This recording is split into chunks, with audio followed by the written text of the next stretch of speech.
My DNA is a library. My ancestors stored their wisdom in my genes. Epigenetics is the key that unlocks what they left for me.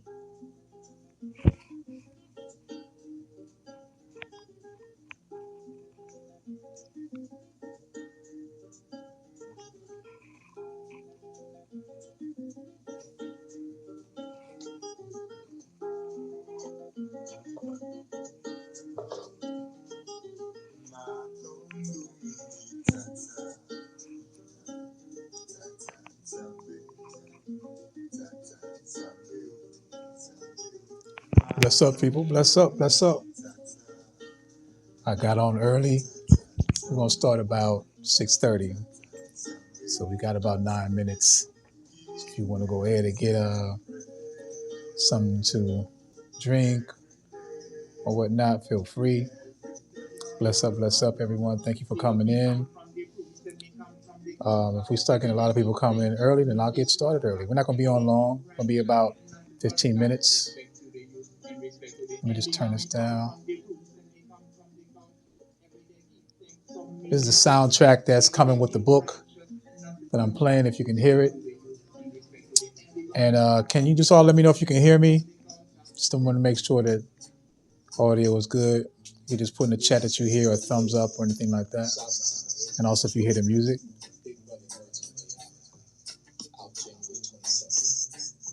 Just want to make sure y'all can hear me. Thank you for tuning in. This is my first live, y'all, so this is all new to me. You know what I mean? Thank you, Sister Latrice. Good to see you. Sister Ya, good to see you. Brother Larry, glad to see y'all tuning in. I'm really excited to share some things with y'all. Hoping everything is well with you. And it's Sunday, January the 5th, 6th, 18th. Wow, yeah, time is going so crazy. But yeah, we already passed mid-January of 2026.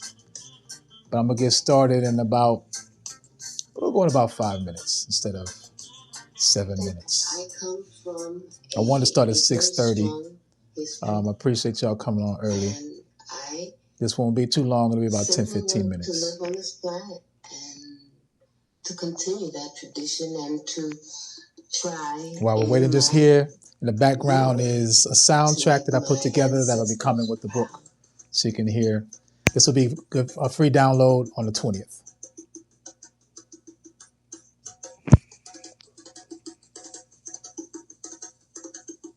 These cats no match. Plus they lack a certain knack for rapping. Chasing, but they never catch the wagon. Like rerunning what's happening since back when they had party issues and snotty tissues. We've been rocking. Think you popping next year, nobody will miss you. My thoughts is too advanced for the artists on these labels. They come sweeter than steak on the softer than mashed potatoes. I try to tone to the rhymes, ran over MCs like Land Rovers. It took them back in time like sand. Again, we're getting started at about 6:28, about 4 minutes. Trapped in the belly, ready to pop like hand soda. We outlasted the middle passage. Touchdown in New York, Cincinnati. Big Ohio status. What you thought money is classic. These bastards try to treat us like cattle. So life has been a constant battle.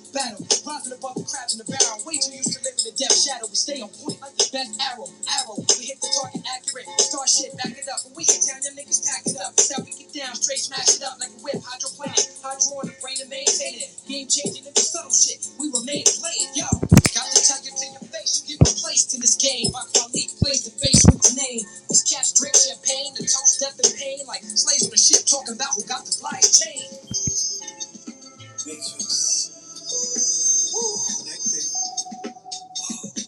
Get started in about 3 minutes, y'all. Yo, it's physical playing for the birds.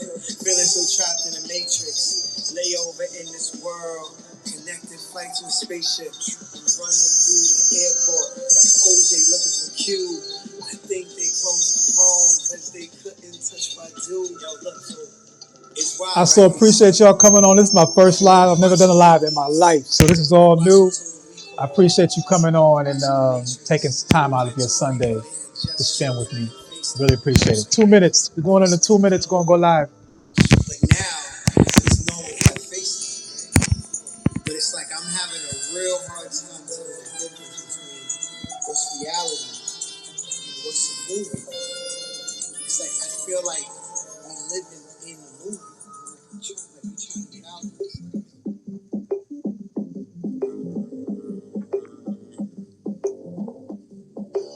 bloodstained katanas. Black man from Ghana, I battle over my honor and guided by noble Naga. The power in every kata has channeled most of my oni. Years later, ended up scarred, broken, and lonely. The sword I touch been cursed by memories of war. Every stroke from the blade of the enemy's floor. Challenge the Lord. All right, 1 minute, 1 minute. Like clearly, let you commit Sabuku, not worthy of Harakiri. 45 battle side, get ready to die over pride, commit suicide, standing right behind with the steel, noble samurai to the naked eye. Other side, if you stay alive, hear my battle cry,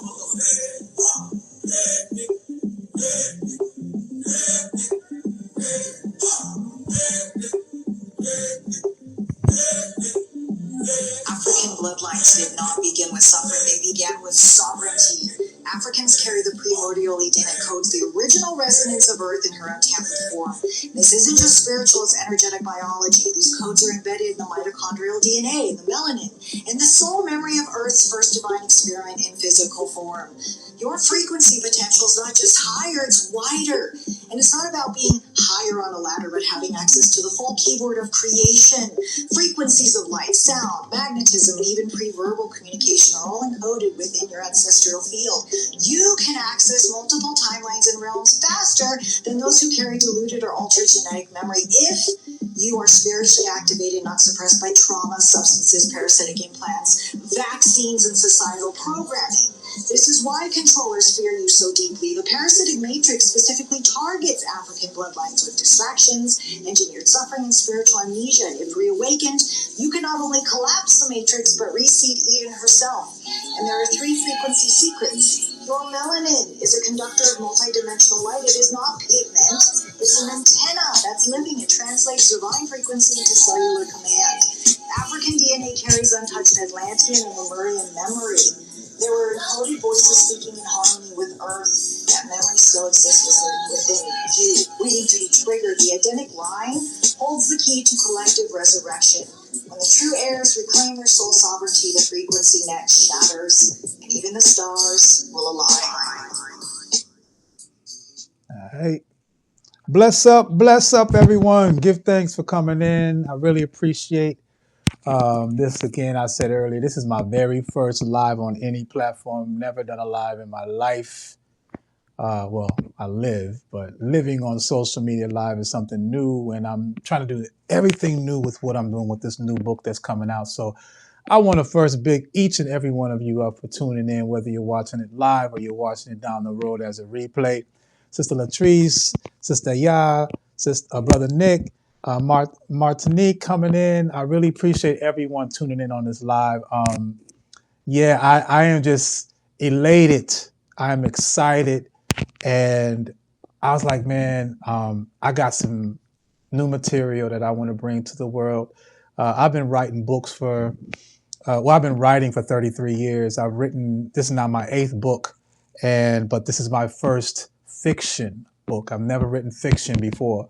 So this is something that I said, if I'm going to do something different in a different genre, let's just do everything differently. You know what I'm saying? Let's do some lives. Let's do a different book size. Let's introduce characters. Let's do everything that creatively fiction allows you to do that nonfiction kind of tethers you from doing. So I just want to take a few moments this evening, about 15, 20 minutes of your time, to give you an overview of what my latest book is, 2048, what it's about, why it came about, and the urgency that I feel for us to all get this book in your hands and to read it, not only for yourself, but all of your loved ones. And this isn't just to sell you a book, but it's the message behind it. We are living in a world today where a lot of things are happening. And if you are 50 plus, like I am, if you've been here 50 plus years, you've seen a lot of things. And we've seen a lot of things from when we were younger to today. It's a totally different world. And the thing that I'm realizing right now is we're in a world that's ruled by AI, and freedom now is running on forgotten frequencies. In general, we're forgetting about how to go and do things ourselves because of automation. And we think these are great things. And then to some degree they are, but to what detriment does it have long term? And this is what this book is really about. So if you're 50 and older, you've been around and seen a thing or two. You know what life was like before cell phones. Remember, how many of y'all know about, like, put a hands up, or, remember before there was even tablets and PlayStations and video games. Before tech was such a major part of our lives. I mean, even having a cell phone, which is a small handheld computer. If you were a computer, if you had a computer, you were considered a nerd. So, now everyone is walking around with these computers, and this has become part of our everyday lives. And but we also know that uh, some things we used to do that we no longer do. Like we used to be more hands-on. We used to do things with like arts and crafts. We used to, like do gardening. You know what I'm saying? We used to know how to grow food or do plants. We did a lot of hands-on. There was shop. We had arts and crafts, like I said, mentioned before. You know how to sew. You know how to do things with your hands and create things. And now everything is pretty much virtual. And again, that's not saying it's a bad thing. It's just saying that as we've gone into this new world, we've kind of done away with these older things. And the thing that I want to drive home is that, without the certain things that keeps this infrastructure in place, namely like electricity, we won't be able to have any use for these type of things. And it really is thinking about what is there to more there's more to life than what we've been exposed to as of late. Um, and although most of this life is becoming a faded memory, it may soon become a forgotten one, those things that we used to do when we were younger. Automation, if you look at it by definition, it's like the act of something mechanical. It's doing something in replace of you, and it's oftentimes said to be more efficient. And that's where the lie comes in, where we think, okay, well, if this thing can do it for me, then I'll let it do it for me. But then if you let everything become automated, then what are you going to be doing? It's kind of like we'll be purposeless. Like there's nothing much for you to do when you're letting everything else handle everything, right?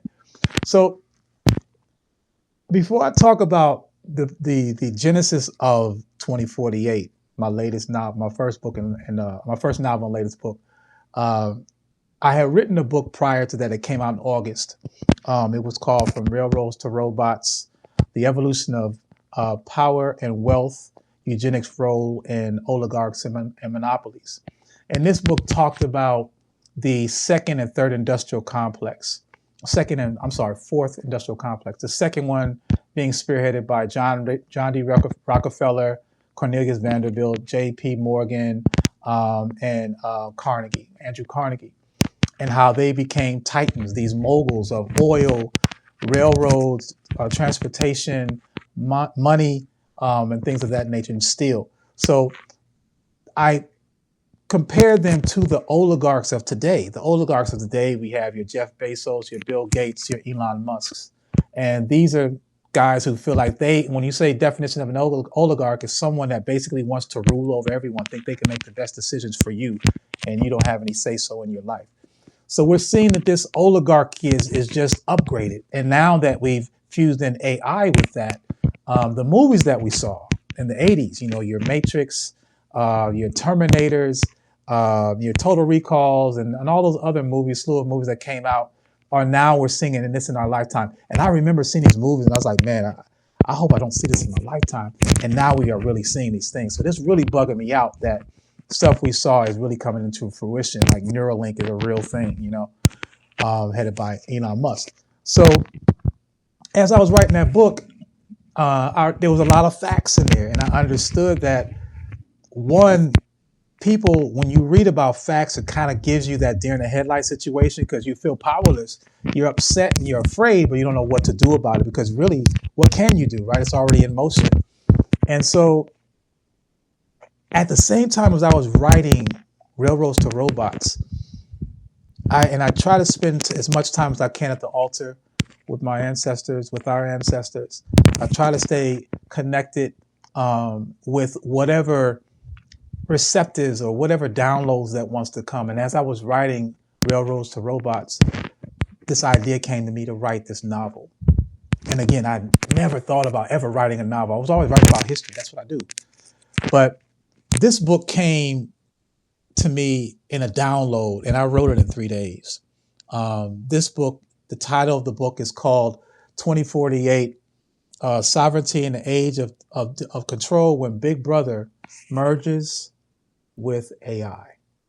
Okay, this is the hot off the press cover. I just got my first edition yesterday. It's all ready to go for y'all. If you want to order it now, and I'll give you order information in a bit. But pretty much this book came to me as a download, and I wrote it, as I mentioned, in roughly 3 days. If you're familiar with George Orwell, he had a book that came out in 1949 entitled 1984.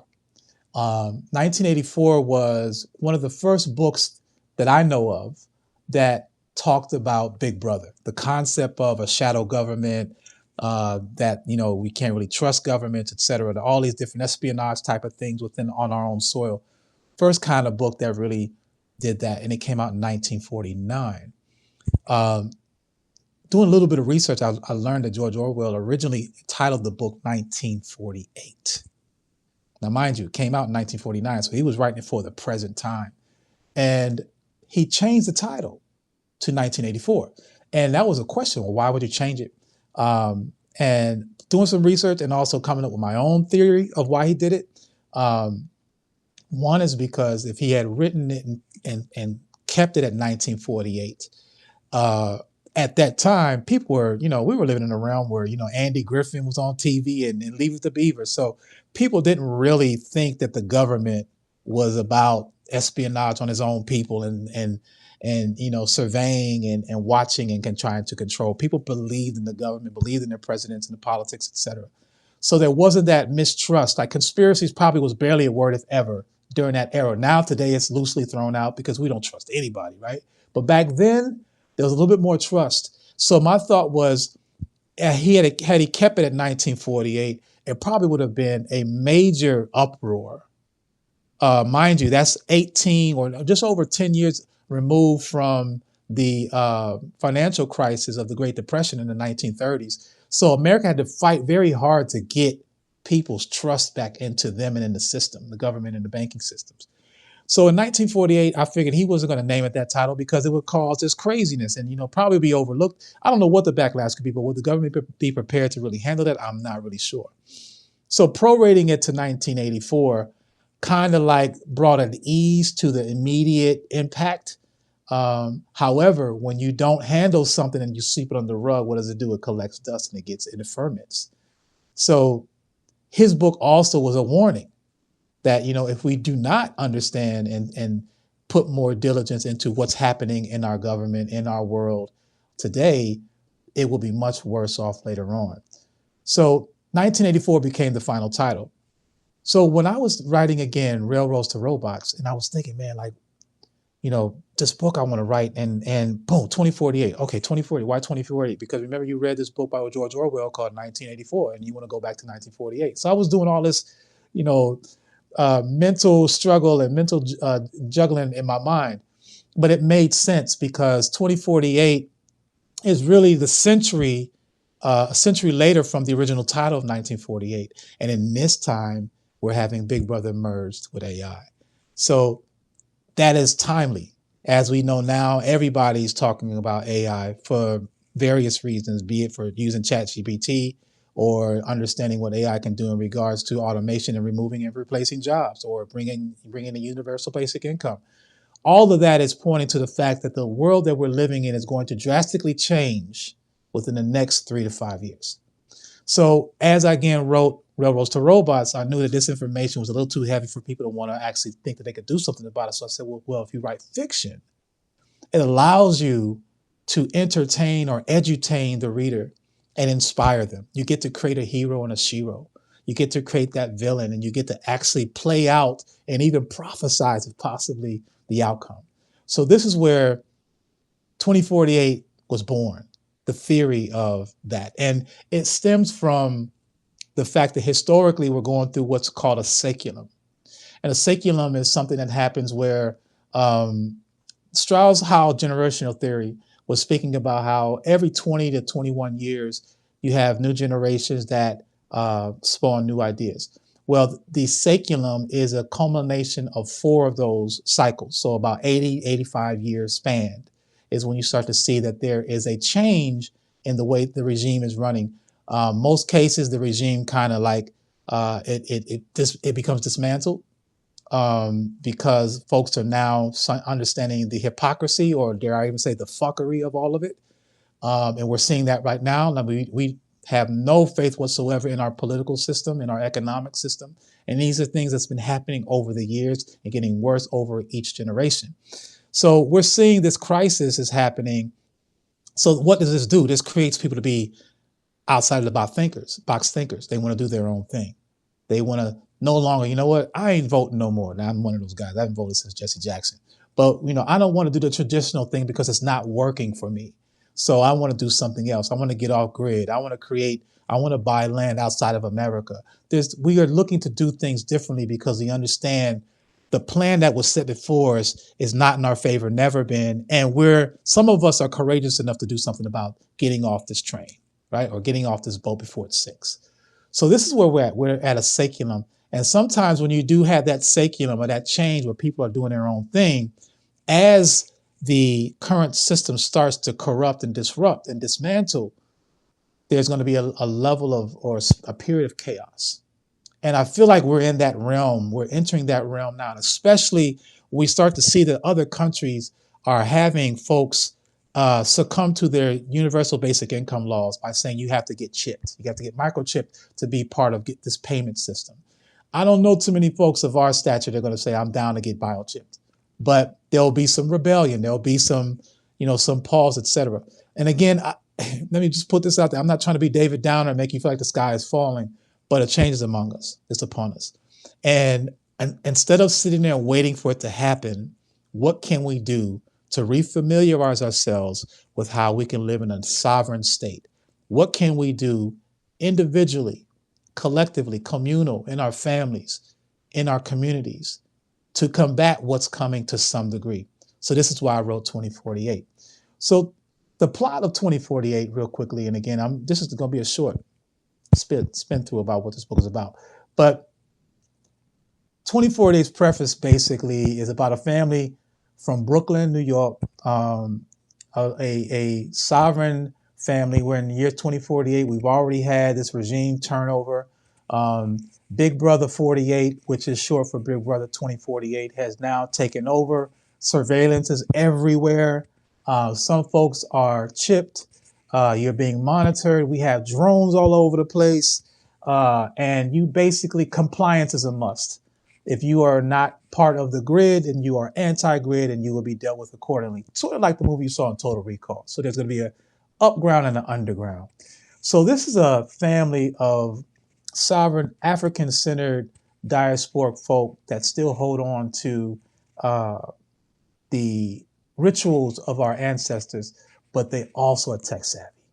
Some of them are tech shamans. Some of them know how to write code and aggregate different algorithms. So they're tech friendly. And these are our superheroes. So I just want to give you a couple characters just to give you an idea.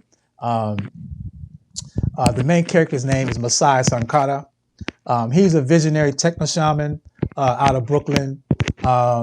His cohort, or his partner that he meets, actually, he has a spiritual connection with his brother, and they find a way to meet. He resides in Kigali, Rwanda, and his name is Ayo Natari Kwali, and he is an urban architect and a biometric or biotronics specialist.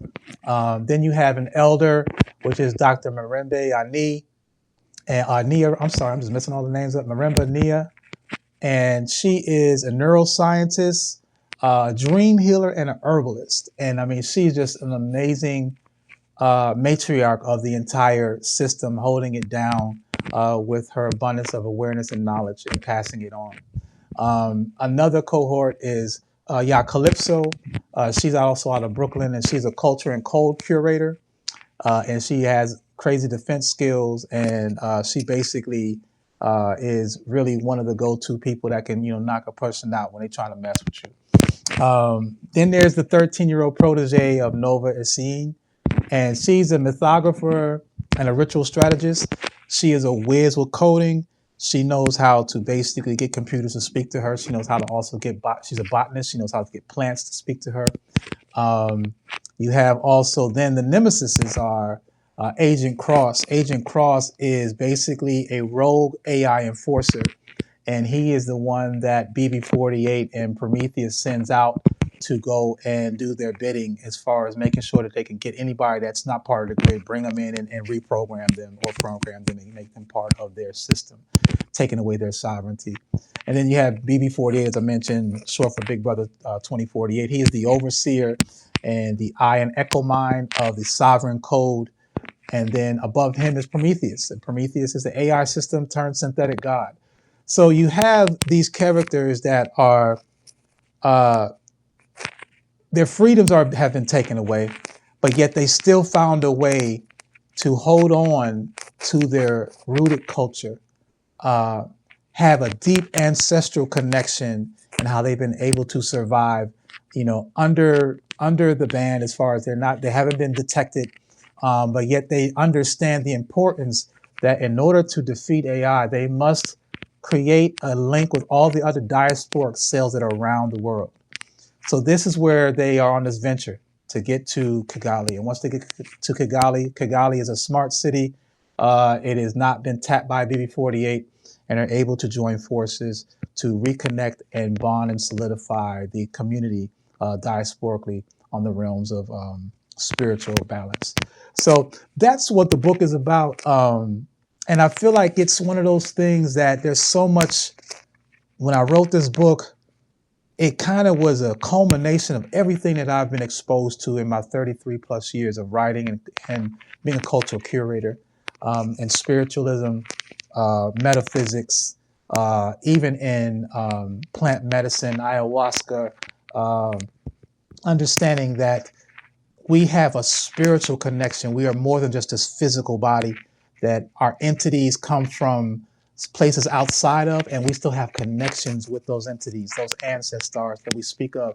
And speaking of which, I just want to give a parting tribute to who have now become ancestors, is Dr. Charles Finch, who recently passed, I think today or yesterday, and also John Forte, musician John Forte. These are ancestors that are artists, that contributed to our story, and 2048 falls in line with that. So, in closing, what to expect? This is day 20, I think it's day 22. I'm in the last stages of a 33-day promotion of the book. Every day, if you are on my Substack, or even if you're coming to Facebook or my TikTok or Instagram, you've seen I've been posting something every day about 2048. I've just been trying to just put out little nuggets for you to understand how deep this book is and how moving and important that I feel that we should all read and be exposed to this book. So we have about 11 more days to do of that. The book comes out on the 27th. I'm sorry, 9 more days. So it comes out on the 27th, and some things to look forward to. This Tuesday, 2 days from now, on the 20th, if you might have heard before we started this live, there was some music playing in the background. To me, frequency has always been a huge part of our existence. Both, be it if it's someone speaking or if it's through the drum. So I actually, like I said, when I decided to do this book, I said, I'm just going to be as creative as possible. And I said, ancestors, bless me, whatever thoughts you think I should do, and I'm going to do it. And so movies usually back in the day, if you remember when movies would come out, they had soundtracks, right? Well, I said, you know what about if I did a book that had a soundtrack? So on Tuesday the 20th, I'm going to be releasing a free download. And it's not for sale. It's only for promo of the book. But I created a mix, and yeah, I'm getting my DJ skills a little bit because I want to do that too. But I created a soundtrack, a frequency stream soundtrack to the book, and these are basically a compilation of tracks and narrations of folks that I love to listen to and get inspired by whenever I'm in this space where I want to be on that level. So I hope that you enjoy that. If you log on, if you're a part of my Substack or any of my other social media handles, you will receive the notification and the free download, so you can download it, you can listen to it. I really hope you enjoy it. Again, music to me is sustenance. It's just as important as reading a book, and just as important as food. It's feeding the soul. And when you put yourself in a certain frequency, you allow yourself to be exposed to those other messages that will be coming through that's trying to get to you. Also, again, as I mentioned, the book comes out on the 27th officially, and then which is the following Tuesday, And then I also have some tiers for folks that want to, if they want to get involved in some extracurricular activities regarding this book. I have some offers for you. I have an initiate level. If you were to contribute $27 to the book, your name will be in the book as a supporter. I have an adept level where if you were to contribute $54, you would get a book bundle. You would get not only 2048, but you would get Railroads to Robots, and you would also get my other book, A Pot to Piss In, Intergenerational Wealth Planning for Black People. So you would get 3 books for the price of 54. And then there's the JEGNA level. JEGNA is a term that I use that has been shared with us by our brother Amos Wilson, who basically understood that the name mentor is an erroneous word that we should be using as someone to take us under our wing when you know the history of mentor, who was a pedophile. So we understand that the appropriate word for someone taking you under their wing and showing you the way is JEGNA. So I have a JEGNA level of $117, which all the above, you get the books. You'll be named in the book as a supporter, and you also get a one-on-one session. I do financial therapy and also do cultural curating, and also any type of things. If you are an artist and you're looking to find ways to create opportunities or create product, I'll be happy to help you with that. I also have a slew of posters coming out that'll be available. These are all going to be free to download, and you can print them, whatever you want to do. I'm going to have T-shirts coming out as well within the next week or two. So there's going to be heavy promo of 2048 because I feel like this book is something that is, as someone sent in a comment, a review, they said that this is silver screen worthy. This is book 1. So there's going to be a book 2. I'm already started writing book 2. And I feel like with novels and, fiction in particular, it really gives me the opportunity to not only inspire folks about our powers, but to motivate us to say, hey, let's not be these onlookers. We must be participants in our freedom, in our sovereignty. We can no longer sit by and let people make decisions for us. It's really up to you. If you get the information, if you really know the information, then you have to execute it. You have to show exactly through example. And our youth are the ones that are looking for us to see these examples. So 2048 to me is to be that type of book that's inspiring. So I'm going to close out with a couple of quotes, and then we'll end this live, right? So these are some quotes and also some comments I've gotten from folks that have done some advanced reading. 2048 is the hardest nonfiction wrapped as fiction red pill you'll ever swallow, whether forced or voluntarily. It is a warning of what's to come, but also a key to know how to derail it. He who controls the code also controls the soul. And we do not fight machines. We fight the forgetting. When you read this book, you'll understand what I mean. This is not about hand-to-hand combat. This is about remembering who you are. When you remember who you are, then you know that who your opposition is can't even be on your level. Culture is the last code, and no machine can predict it. Our culture has run the world since the inception of humanity. It's now time that we take over the reins. Instead of trying to monetize it and being used, we should be the now vanguards of it and can protect it and convey it in a way that's going to help us put us in a place where we are supposed to be. And our culture is our firewall. Our ancestors wrote it. Ancestrally, we have this connection that we should really be, they're beckoning us to reconnect with them. And so I am listening to this now and understanding that, and I'm so thankful for the opportunity to create something like this outside of my norm and to share it with the world. So in closing, do you hear it? The ancestors whisper, the future is not theirs to own unless you forget who you are. Get 2048, Sovereignty in the Age of Control, When Big Brother Murders with AI, out January 27th. Give thanks, all. I appreciate you. And for more information, go to mbwebe.ishangi.com. MBWEBEISHANGI. Bless up.